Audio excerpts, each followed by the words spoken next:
A'udzu billahi minasyaitonir rajim. Bismillahirrahmanirrahim. Assalamualaikum warahmatullahi wabarakatuh.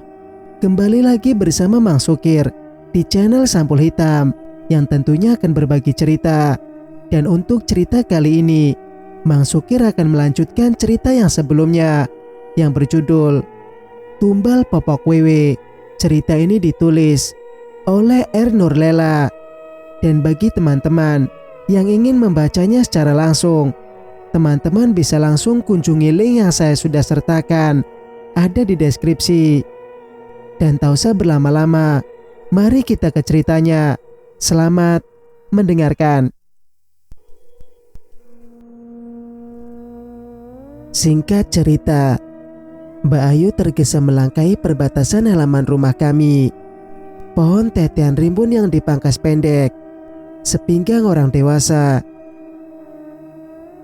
Beberapa saat yang lalu, kulihat ia tengah bercakap dengan Mas Rama yang sedang menjemur kain lap di samping rumah. Namun, melihatku pulang, ia pun pergi tanpa menoleh lagi. "Ada apa? Tumben Bayu kemari?" tanyaku pada Mas Rama. "Mau beli bakso, tapi Mas bilang belum jadi," sahut lelaki itu mulai mengangkat terpal. "Oh, bukannya sudah tahu kalau kita jualannya siang?" Aku melenggang masuk rumah. "Mungkin belum tahu," tukas Mas Rama. Kuletakkan kantong belanja lalu mulai merebus air untuk mandi bening. Menunggu air panas, aku menyiapkan bak bayi di kamar mandi. Tanpa ragu, aku masuk kamar mandi. Namun, baru selangkah kakiku tergelincir. Lantai sangat licin, seperti berlendir. Sigap kurai sisi pintu sambil menahan bening dalam gendongan. Meski selamat, tetapi tangan kananku terkilir. "Mas," seruku. Mas Rama tergopoh menghampiri kami. Ia langsung membantuku bangun dan mengambil alih bening yang menangis. "Astaga, kok bisa, Dek?" Ia meraih lengan kananku. "Au, sakit Mas," ringisku. "Lantainya kenapa licin banget? Kamu buang kaldu ke situ lagi," tuduhku. Wajah Mas Rama memerah, tetapi ia menggeleng. "Enggak, Mas gak buang apa-apa," elaknya. Aku mendengkus. Kupijit kaki yang terbanting di lantai menggunakan tangan kiri. "Kayaknya terkilir," gumamku. "Mau mandiin bening ya? Sini, biar Mas saja. Kamu ke kamar dulu. Coba dikasih minyak urut," titahnya. "Memangnya bisa?" Aku menatap Mas Rama ragu. Sekilas, kulirik lagi lantai kamar mandi yang lembab. Sebenarnya, apa yang membuatnya selicin itu? Rasanya bukan karena tumpahan sabun atau kaldu basi. "Bisa," sahut Mas Rama yakin. "Ya sudah, bawa bening ke kamar dulu. Aku lepaskan bajunya. Nanti Mas siapkan air hangat. Jangan terlalu panas," ucapku tertatih menuju kamar. Sakit sekali tangan dan pergelangan kaki. Bahkan jemari tangan kanan terasa dingin. Aku membalurkan minyak angin, mencoba sedikit memijat bagian yang sakit. Perlahan telapak kaki membengkak, diiringi rasa nyeri yang begitu hebat. Usai memandikan bening, Mas Rama kembali menyiapkan dagangan. Karena hari mulai beranjak siang, Mas Rama kembali menyiapkan dagangan.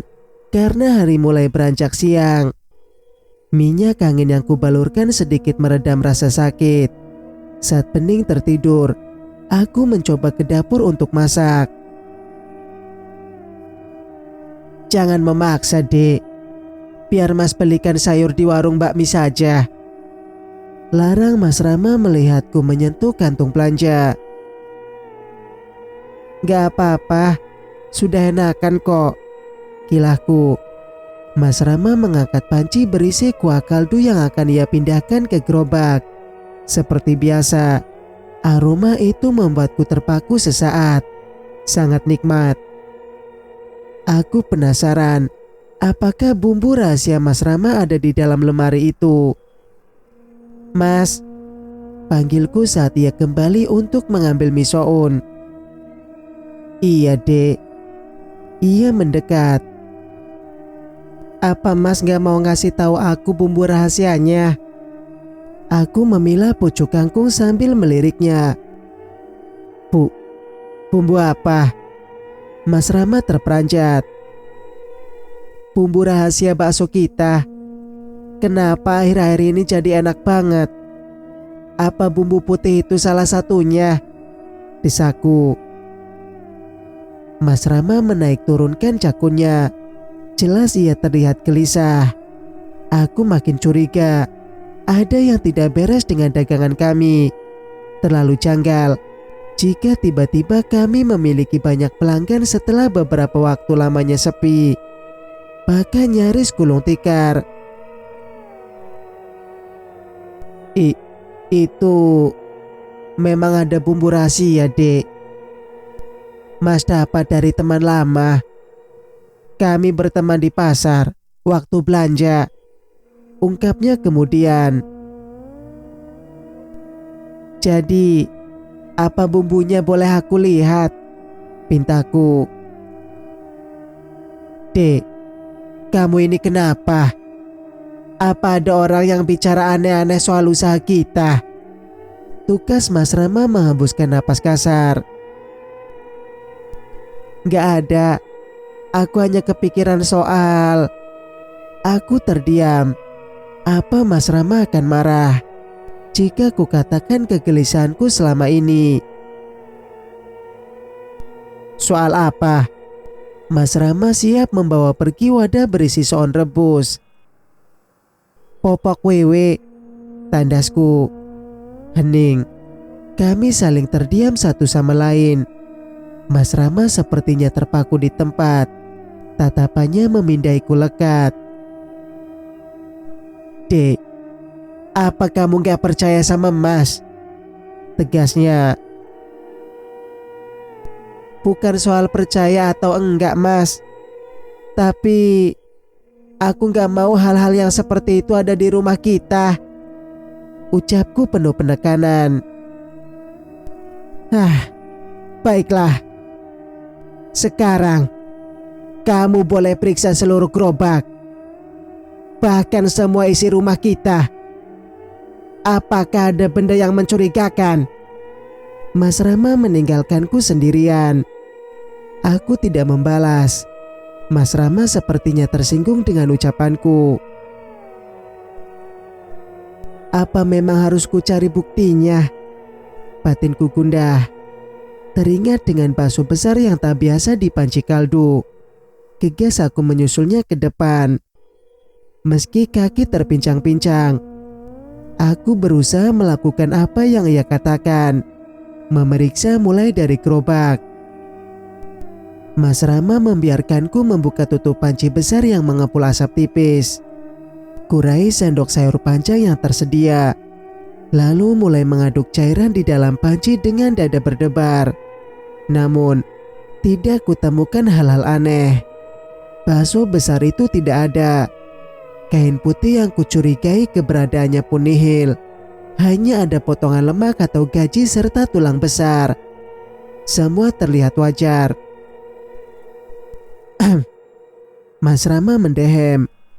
Aku mengembalikan tutup seperti semula. Kini mataku mulai menyisir setiap sudut laci dan gerobak. Membukanya dengan hati-hati sambil terus diawasi Mas Rama. Maaf, tugasku setelah tidak menjumpai apapun. Gak apa-apa. Wajar jika kamu khawatir. Andai ada orang yang bicara macam-macam soal usaha Mas, Abaikan saja, ujarnya lembut. Aku mengangguk. Tertatih kutinggalkan ia ke dapur. Baksonya sudah ada, Mas. Suara perempuan membuat kurung masuk. Aku menoleh. Emak. Sudah, Mak. Mari duduk dulu. Mas Rama menyambut ramah. Emak menepikan gerobak lalu mengambil kursi yang disediakan. Makan sini atau bungkus? Tanya Mas Rama. Makan sini saja, saut emak. Tumben mampir, Mak. Sapaku menyambutnya. Iya, sekali-kali. Katanya bakso Mas Rama enak banget. Loh, itu kenapa kakinya? Emak memicingkan mata, menatap kakiku yang pincang. Jatuh di kamar mandi. Kayaknya terkilir, ucapku. Coba Mak lihat. Wanita itu pun membungkuk. Aku menaikkan sedikit daster hingga Mak bisa melihat pergelangan kakiku yang bengkak. Astaga, ini perlu diurut. Ada jahe sama minyak kelapa? Tanya emak. Gak ada, Mak. Lagi pula saya gak bisa ngurut sendiri, ringisku.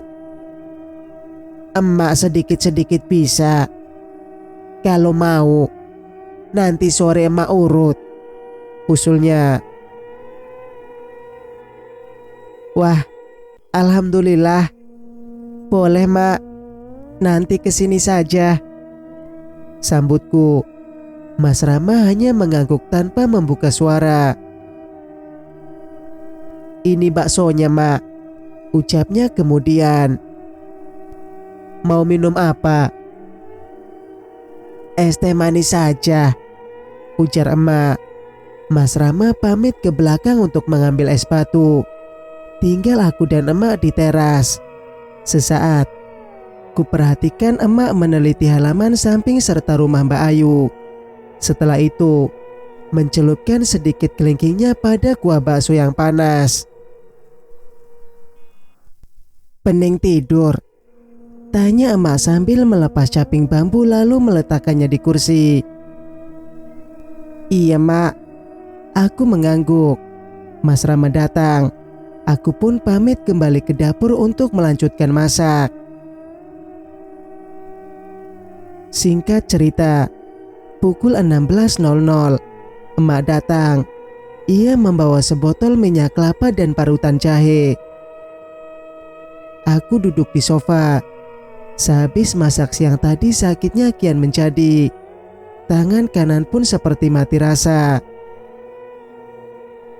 Kalau sampai terlambat, bisa bahaya ini, cetus emak sambil mengusapkan campuran minyak ke pergelangan kakiku. Saya nggak tahu kalau emak bisa mengurut, ucapku. Hanya sedikit. Keluarga saya dulu dukun bayi, ungkap emak. Aduh, pekiku. Mas Rama masih sibuk melayani pembeli. Beruntung, Bening tidak rewel walau terjaga. Aku menahan teriakan saat emak menyentuh bagian yang sakit. Dulu, Mbak Santoso suka duduk di teras. Anak-anak menyukainya karena ia sering berbagi makanan, ujar emak. Mbak Santoso? Aku mengernyit bingung. Penghuni rumah ini pertama kali, jelas emak. Emak kenal? Tanyaku penasaran. Iya, dulu saya masih SD. Beliau sudah sepuh. Seingat saya, wajah Mbah Santoso itu mirip Mas Rama. Wajah, gaya rambut, bahkan perawakannya sangat mirip. Emak melirik Mas Rama. Jadi beliau kakek buyut Mas Rama? Yakinku. Emak mengangguk. Ada cerita yang sempat beredar saat itu.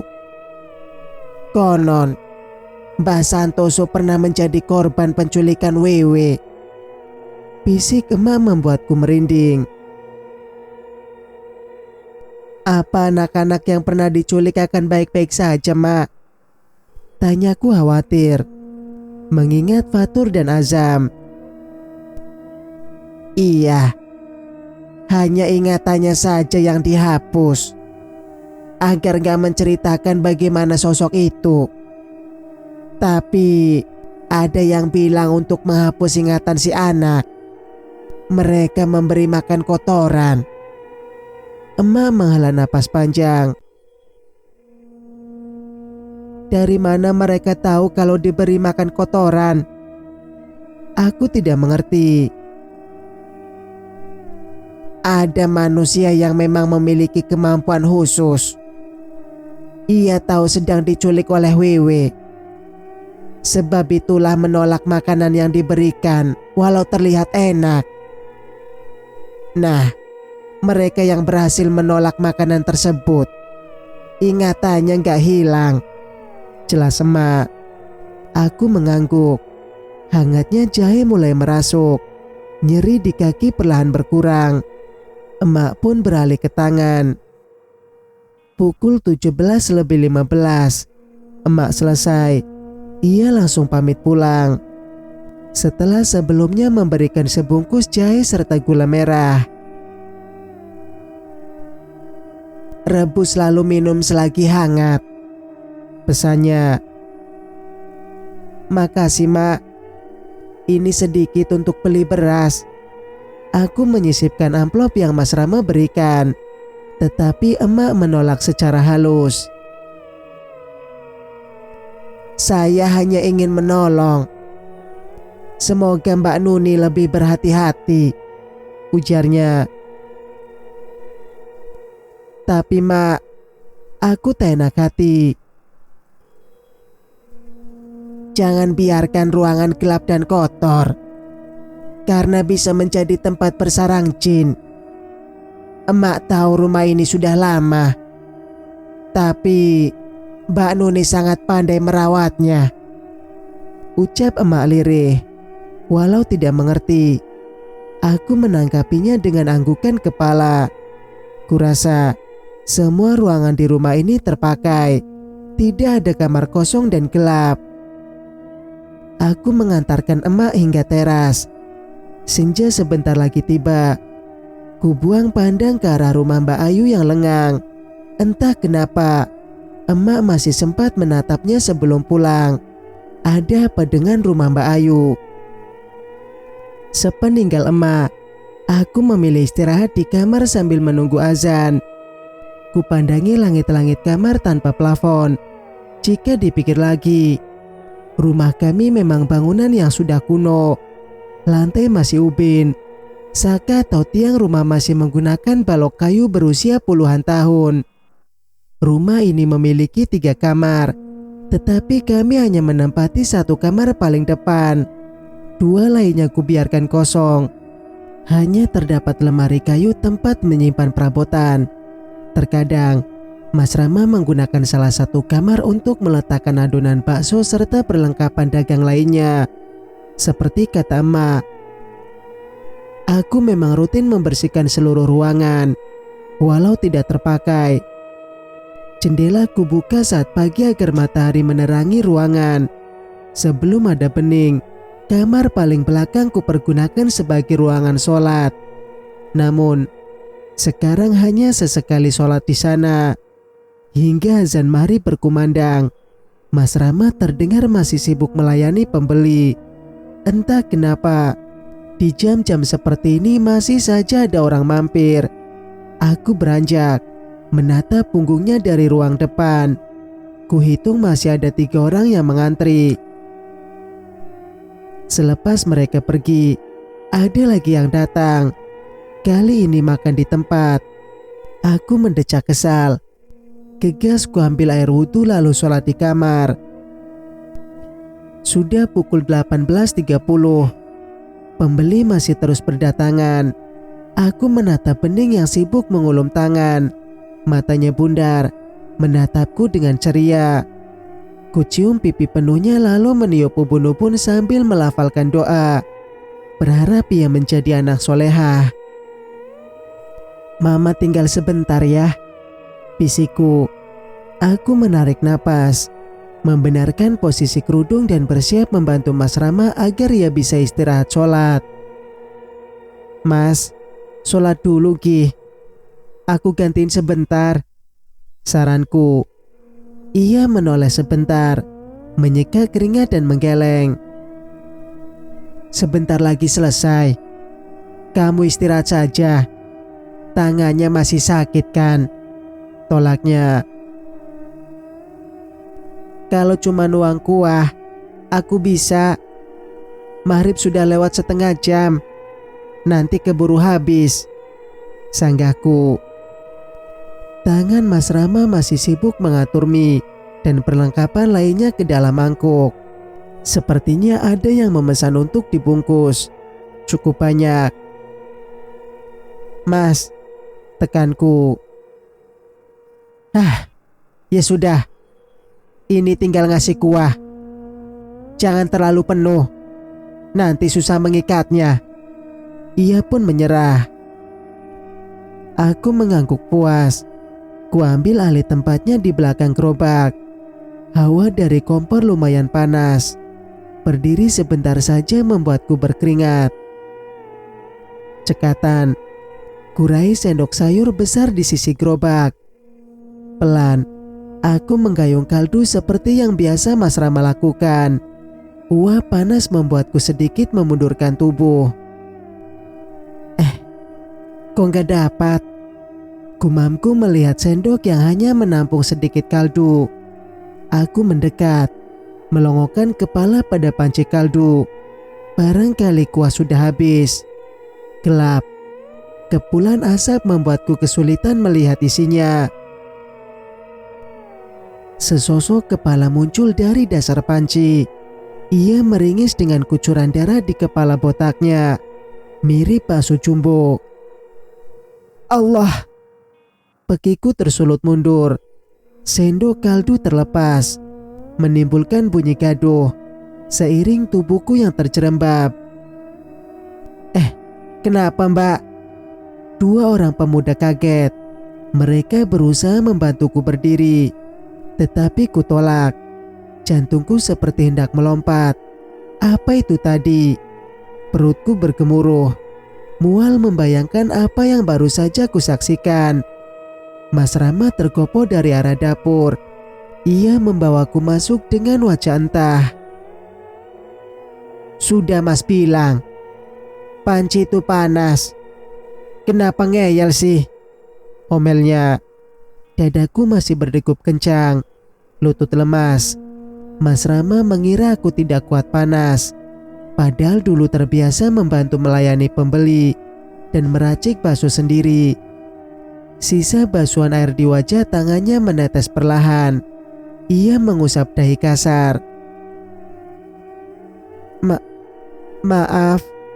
Desisku menunduk. Ia menggeleng, menepuk bahuku dan berlalu ke teras. Terdengar suara beratnya berbicara dengan pelanggan dan meminta maaf. Pelan, aku beringsut ke kamar. Bening menyambutku dengan tendangan kaki dan kepalan tangan. Ia merengek ingin menyusu. Tiba-tiba, aku teringat saat emak tadi siang mampir membeli bakso. Ia mencelupkan kelingkingnya sebelum mencicip sedikit kuah. Emak pun memilih membungkusnya untuk dibawa pulang. Aneh, apa emak mengetahui semua soal bakso kami? Singkat cerita, "Dek, kamar ini mau Mas jadikan gudang bahan makanan. Jadi akan selalu Mas tutup agar tikus gak masuk," tutur Mas Rama pagi harinya saat aku sedang masak. Ia pun pulang belanja, membawa barang bawaan langsung ke kamar paling belakang, dekat dapur. Ya nggak apa-apa sih. Kenapa harus izin dulu? Timpalku. Barangkali kamu mau pakai. Ringis Mas Rama. Aku mengendikkan bahu. Oh iya, Mas ada rencana bagus. Tadi ada teman yang nawarin kios di depan pasar, pinggir jalan raya. Tempatnya strategis. Mas berniat buka kios di sana dan mencari satu orang karyawan buat bantu-bantu. Paparnya bersemangat. Ia seperti telah melupakan kejadian kemarin maghrib. Padahal aku masih merasa tidak nyaman. Kalau menurut Mas bagus, lakukan saja. Tugasku melanjutkan memotong bawang. Jadi nanti yang di rumah kita tutup saja. Gak apa-apa kan? Di kios bukanya pun sama, siang sampai malam. Kalau ada karyawan, Mas bisa menemani kamu di rumah. Ungkapnya lagi kian semangat. Aku hanya mengangguk, menyetujui apapun pilihannya. Mungkin memiliki kios sendiri adalah jalan terbaik daripada di teras. Sejujurnya, aku sering terganggu karena pembeli terkadang mengobrol dengan suara keras. Bahkan, malam waktu Bening akan tidur, deru motor membuatnya terganggu. Kamu kenapa? Gak enak badan? Mas Rama mendekat, meletakkan telapak tangannya pada dahiku. Seketika, aroma amis menyeruak. Aku menahan napas. Tidak biasanya bau badan Mas Rama separah ini, meski terkena daging sekalipun. Enggak. Aku menggeleng, sedikit menjauhkan badan darinya. Namun, aroma itu masih ada dan kian menyengat. Perutku teraduk. Tanpa sadar mulut pun mengeluarkan reaksi karena mual. Aku membungkuk, menutup mulut. Gigas berlari ke kamar mandi diikuti pandangan Mas Rama yang entah. Beneran masuk angin ya? Atau ia terlihat cemas? Aku gak hamil, jelasku setelah mengatur napas. Syukurlah, kasihan Bening masih kecil, ucap Mas Rama tertawa kecil. Ya sudah, lanjutkan saja kalau mau beres-beres kamar, titaku padanya. Mas Rama mengangguk. Ia pun kembali masuk ke kamar dan mulai mengeluarkan belanjaan di sana. Kulihat sekilas, tangannya sangat cekatan membuka simpul-simpul plastik. Kamar belakang hanya ada satu ranjang tua tak terpakai. Posisinya disandarkan pada dinding. Jadi tempat masih cukup luas untuk menyimpan barang. Ah, Mas lupa. Ini buat kamu. Mas Rama keluar, mengulurkan dompet hitam sederhana dengan cap nama salah satu toko emas di kota. Apa ini? Tanyaku meski sudah bisa menduga apa isinya. Kalung buatmu sama cincin untuk Bening. Hasil jualan kita bulan ini, ujarnya tersenyum. Aku tertegun, menerima benda tersebut hati-hati. Bulan depan, kita lunasi utang sama ibu. Bulan depannya lagi, Mas rencana mau beli motor, biar bisa kemana-mana mudah, sambungnya. Alhamdulillah, ucapku lirih. Kusimpan dompet tersebut dalam saku daster. Makasih Mas, lanjutku. Mas Rama mengangguk. Ia pun ke teras untuk beres-beres. Sementara aku meremas benda pemberiannya dengan perasaan tak menentu. Cerita pun bersambung. Jika kalian suka dengan ceritanya, jangan lupa untuk like, komen, dan subscribe channel ini. Dan juga nyalakan notifikasinya agar bisa mendengarkan cerita-cerita berikutnya. Wassalamualaikum warahmatullahi wabarakatuh.